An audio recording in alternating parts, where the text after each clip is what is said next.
What happens when a story stays with you forever? It's the kind of story that creeps into your mind, settles in the dark corners, and refuses to leave.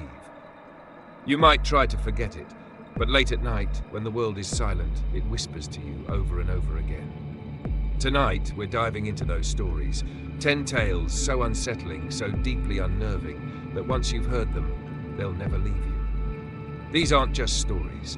They're experiences etched into the lives of those who endured them. From haunted hotel rooms to shadowy figures that mimic your every move, these stories will make you question what you see and what might be watching you. So, dim the lights, hold your breath, and prepare yourself, because once you hear these stories, there's no turning back. Welcome to the 10 creepiest stories you can't unhear. Let's begin. Story 1. The Shadow in the Hotel Room. Imagine this. You're miles away from home, checking into a hotel late at night. The kind of night where the world feels still, and even the hum of the elevator seems too loud. The receptionist was polite but brief, almost too eager to hand over your key. You didn't think much of it at the time. You're tired, eager to collapse into bed. But as you step into the room, a strange unease washes over you. The room smells faintly of mildew, the kind of musty scent that clings to old furniture and forgotten places. The air feels heavy, almost stifling, but you brush it off. It's late, and you're here for one night. What's the harm? You unpack your things, trying to ignore the peculiar draft sweeping through the room. The walls are thin, maybe it's just the ventilation system. But then, you hear it. A faint tapping sound. It's coming from the corner of the room, the one just out of reach of the dim light. Your heart skips a beat, but you tell yourself it's nothing. A pipe, perhaps, or the building settling. You turn off the light, crawl into bed, and pull the blankets over you. The silence returns, thick and oppressive. And just as you begin to drift off, you feel it. The unmistakable sensation of being watched. You sit up, heart pounding, and scan the room. Nothing. Just the faint glow of the streetlights filtering through the curtains. But as you reach for the bedside lamp, your hand freezes. There, standing in the corner, is a shadowy figure. You fumble for the switch, desperate to flood the room with light. And when you do, the corner is empty. The figure is gone. You sit there for a moment, the silence ringing in your ears, trying to convince yourself it was your imagination. Morning comes too slowly, but it finally arrives. You pack up quickly, eager to leave the uneasy atmosphere of the room behind. As you gather your things, your gaze falls on the wall above the headboard. And there, etched into the wall, are deep scratches. 5 of them. Perfectly spaced, like the marks of a hand, reaching for you while you slept. Would you have stayed in that room another night? Story 2. The Vanishing House.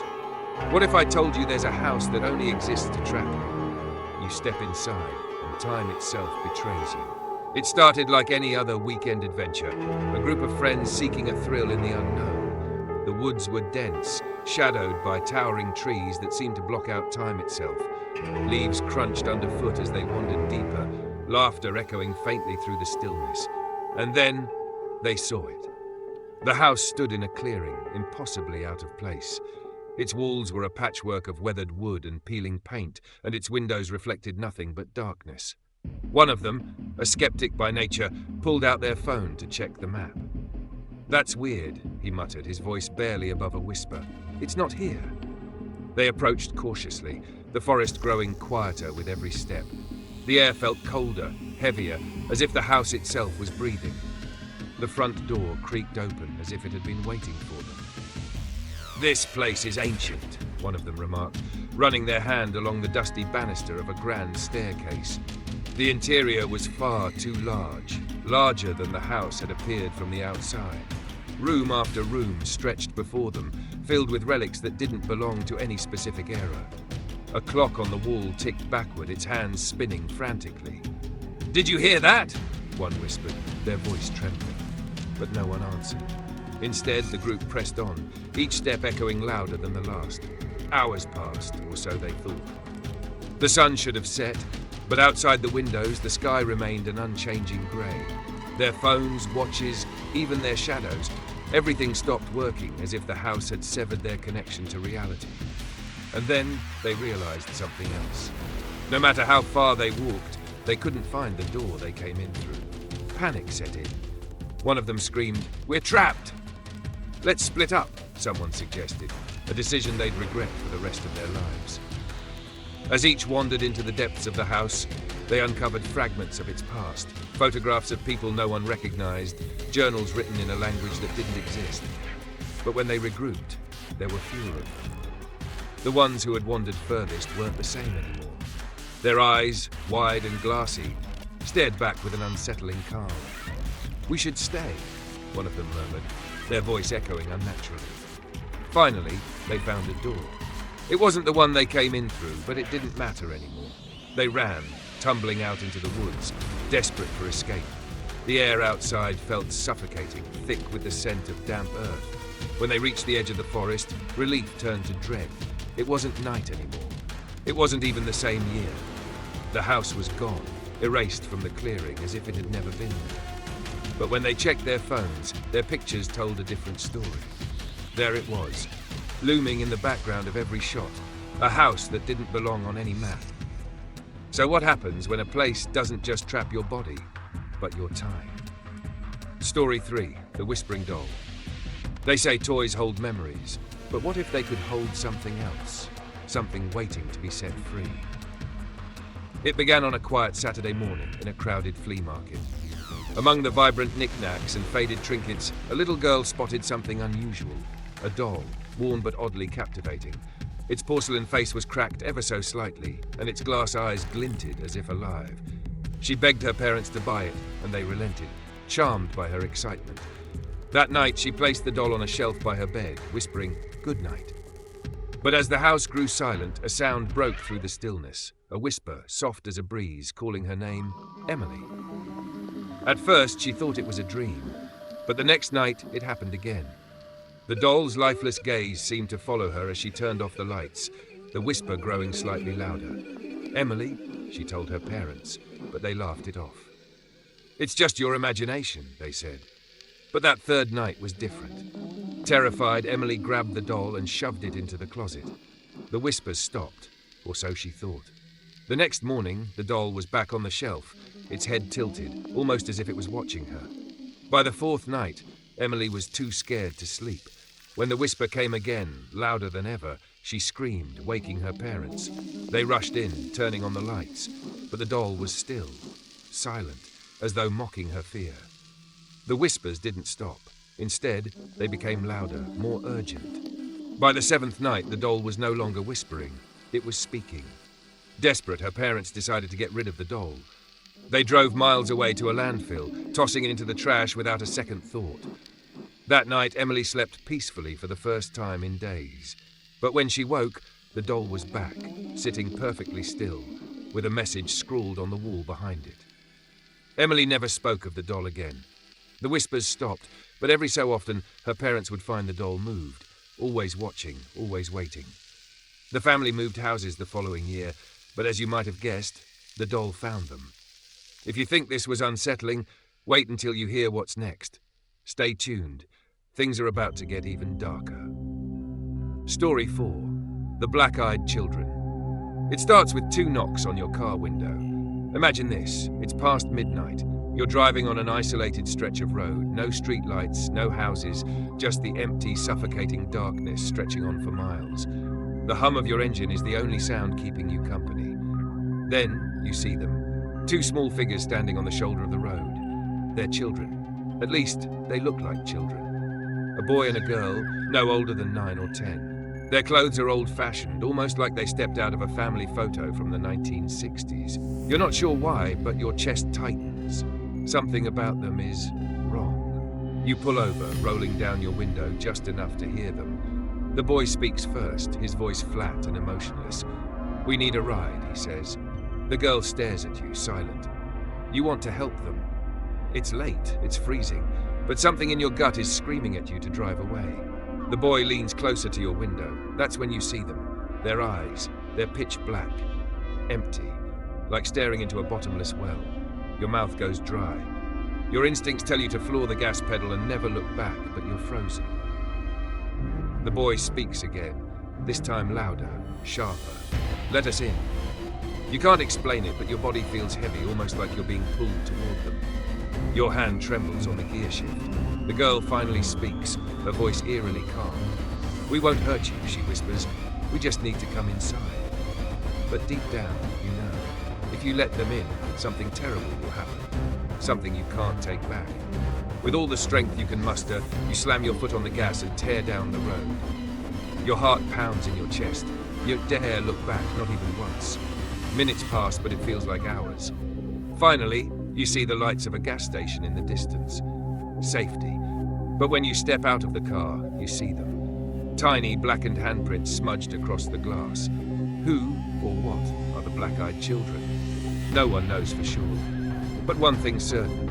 If they ever knock on your window, whatever you do, don't let them in. Do you believe the stories of the black-eyed children? Have you ever encountered something you couldn't explain? Let us know in the comments. Don't forget, there are more chilling tales ahead. Subscribe to stay haunted. A quick recap. Which story has stayed with you so far? Was it the doll's chilling whispers in the night? Or perhaps the shadow that left its mark on the hotel wall? Maybe you've been replaying the moment the driver saw those haunting blackened eyes in the rearview mirror. But here's the thing.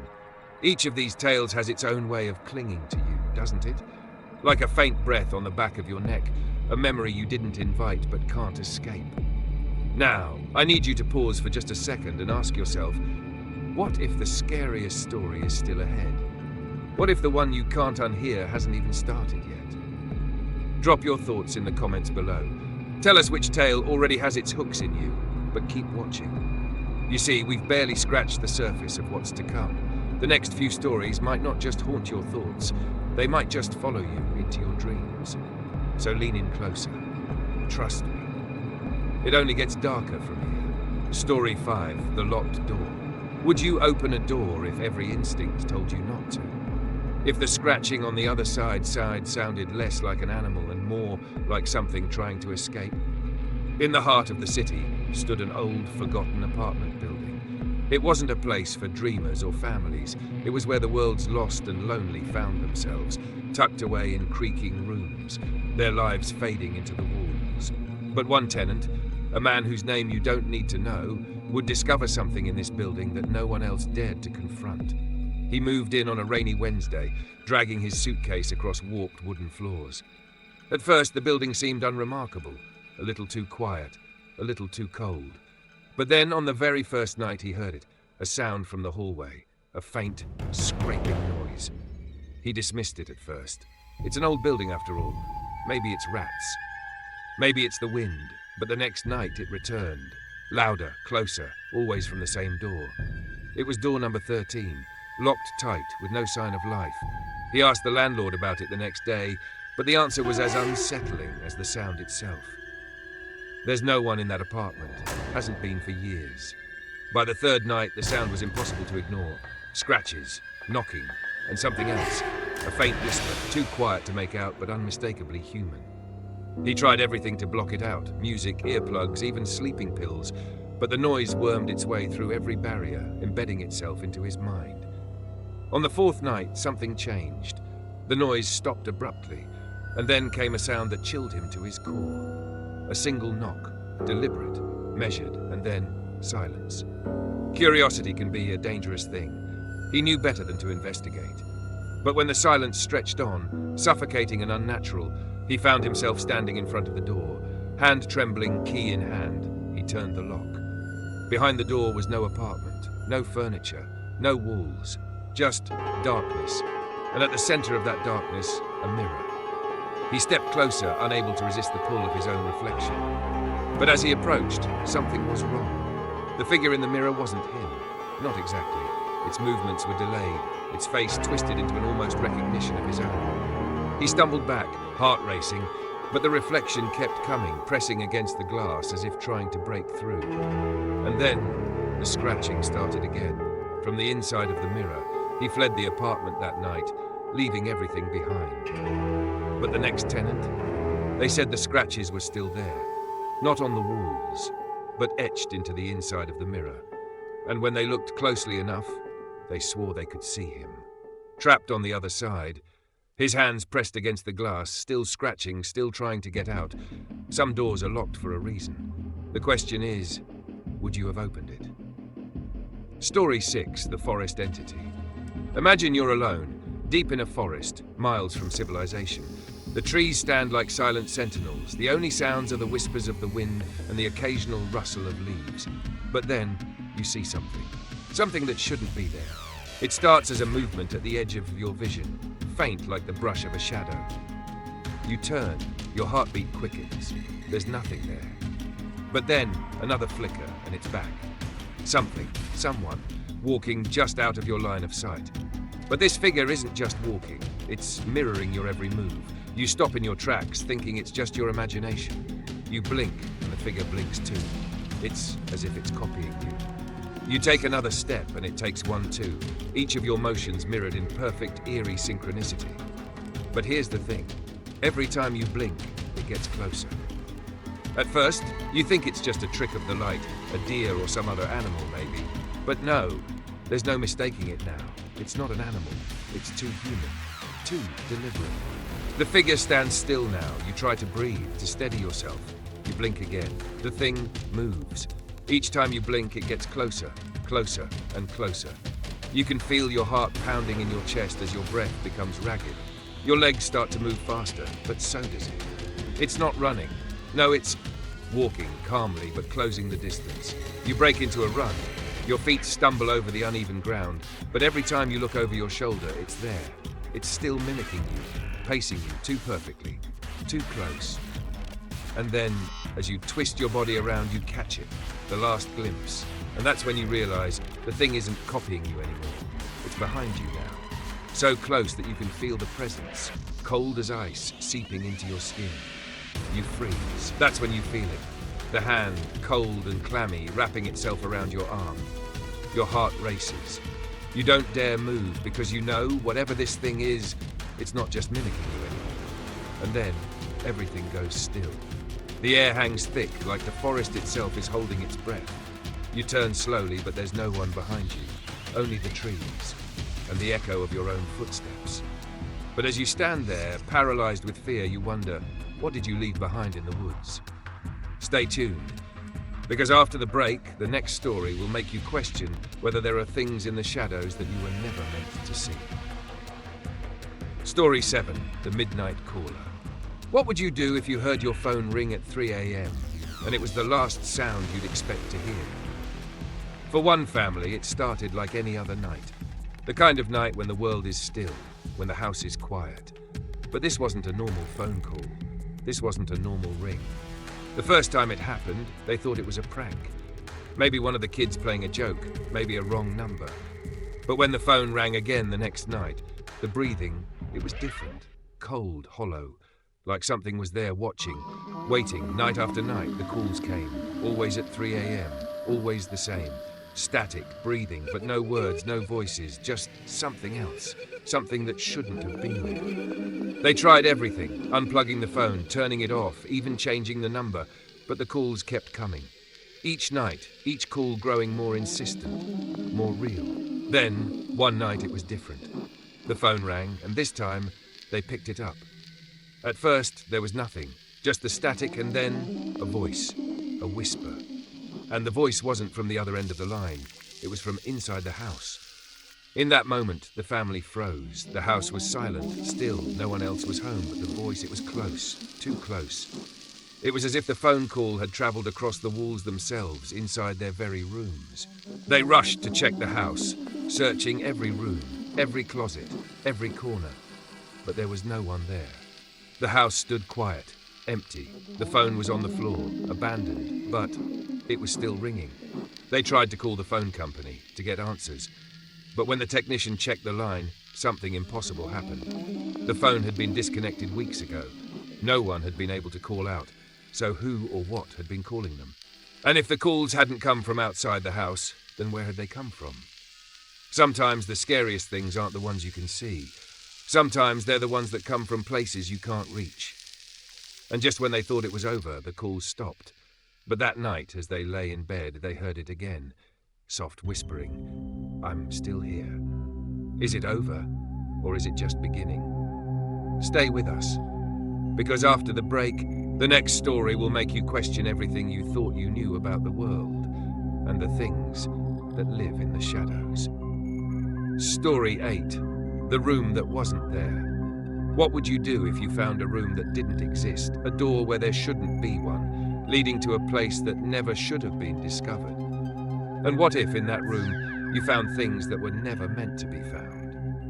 It was just an ordinary Tuesday when Mark, a student at a prestigious boarding school, stumbled upon something that would shatter everything he knew about his school. The kind of thing that, once seen, could never be unseen. He had always been curious, always looking for the hidden corners of the school, the ones the teachers warned him to stay away from. But this time, he found something he shouldn't have. It was a door at the end of a forgotten hallway.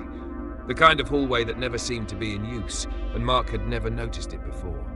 It wasn't on any of the school's blueprints. Nothing about it was supposed to be there. Yet, as if drawn by an invisible force, he approached it. His heart raced with both excitement and fear as his fingers brushed against the cold, rusted knob.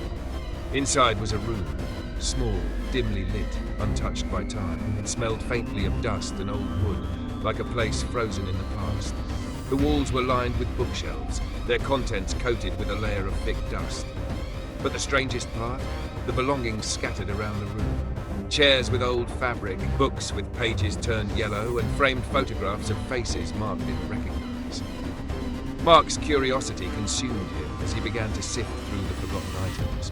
An old letter, a cracked mirror, a rusted watch.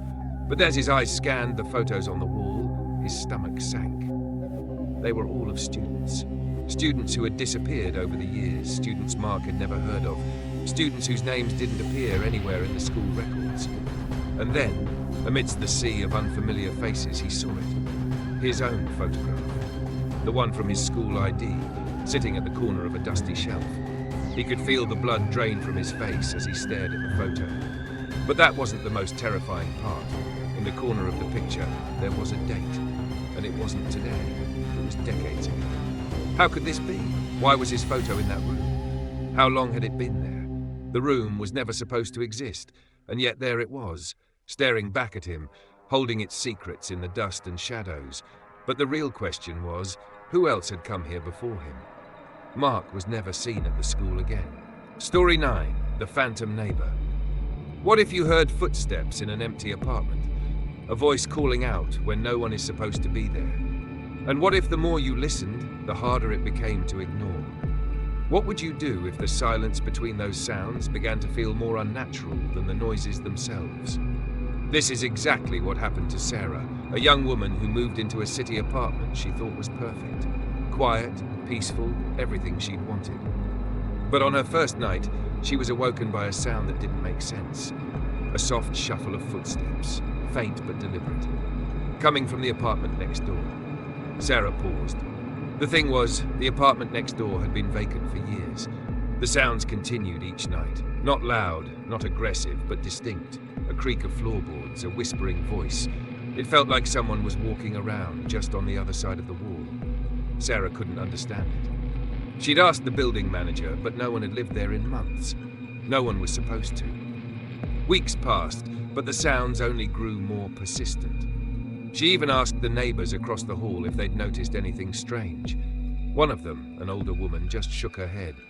Old buildings, she said. They make noises sometimes. But Sarah knew these weren't the sounds of an old building.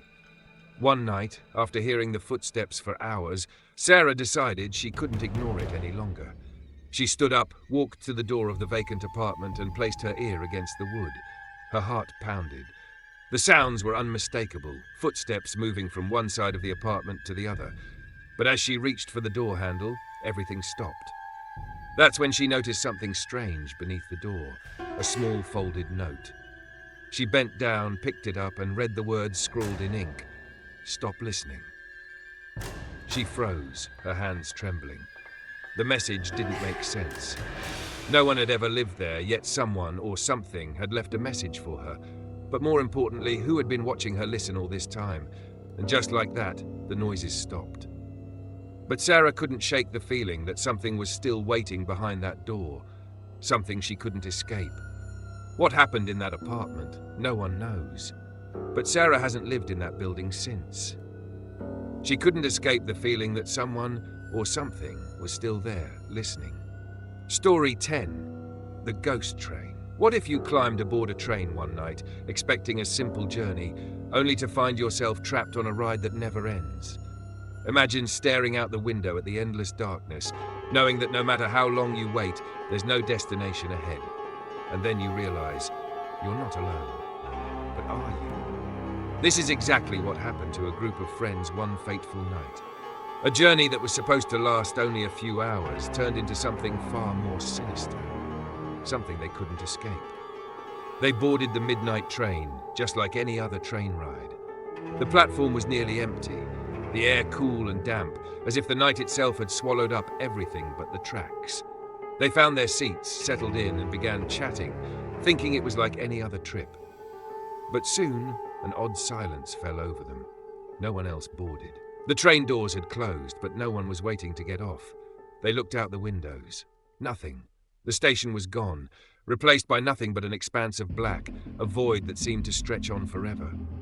The train moved, but there were no signs of life, no lights, no stations, just an endless stretch of empty countryside. Hours passed.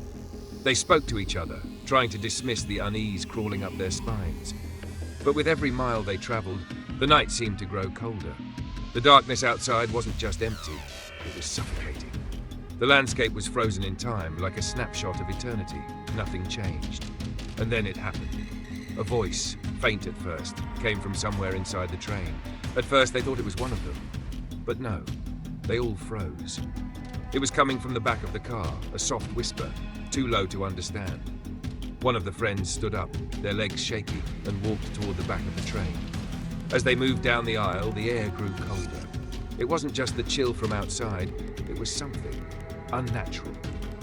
When they reached the rear of the car, the whisper stopped. In its place, a heavy, thick silence. The train seemed to slow, like it was waiting. They turned back, all of them, confused and a little scared. But as the one friend returned to their seat, they noticed something they hadn't before. The train was no longer moving. And then they saw it, the train's destination sign. It had never been lit up before, but now it flickered to life. Slowly, the words appeared, "End of the line." Suddenly, everything went silent. No movement, no sound of the engine, just the oppressive darkness pressing in from all sides. They tried to leave, but when they checked the doors, nothing. The train wasn't stopping. The world outside was still frozen, locked in the same unchanging void.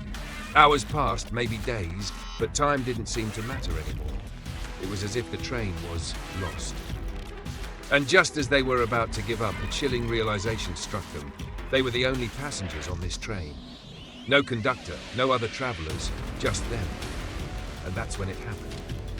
The train lurched forward, faster than ever, as if it were accelerating towards something or running away from it. The lights flickered, and in the brief moments of darkness, they swore they saw shadows moving through the train. Finally, after what felt like an eternity, the train screeched to a halt. The lights blinked once more and the doors opened. They stumbled off, disoriented, breathless, but as they looked around, they weren't at any station. They weren't anywhere at all. And that's when they realized the train had vanished. There was no sign of it, no trace. It had never been there at all. No tracks, no station, just an empty stretch of land. They'll never speak of it again, but they know one thing for sure, the train was real. But the question remains, where did it go? And who or what is still riding it? Final thoughts. Some stories stay with you because they make you think, others because they make you feel. But these stories, they linger because they make you fear. Maybe it's the unanswered questions that claw at your mind, or the sensations that crawl under your skin long after the story ends. Whatever it is, some things you just can't forget, no matter how hard you try. Did you feel it? That cold shiver creeping up your spine? That's the kind of fear these stories leave behind, the kind that stays with you, echoing in the silence when you're alone in the dark. So, what do you think? Which story haunted you the most? Which one won't leave your mind, no matter how hard you try to shake it off? Drop your thoughts in the comments. And if you want more stories that leave a mark, stories you'll never unhear, hit that subscribe button. Until next time, Keep your lights on. And remember, you never know what's lurking in the dark.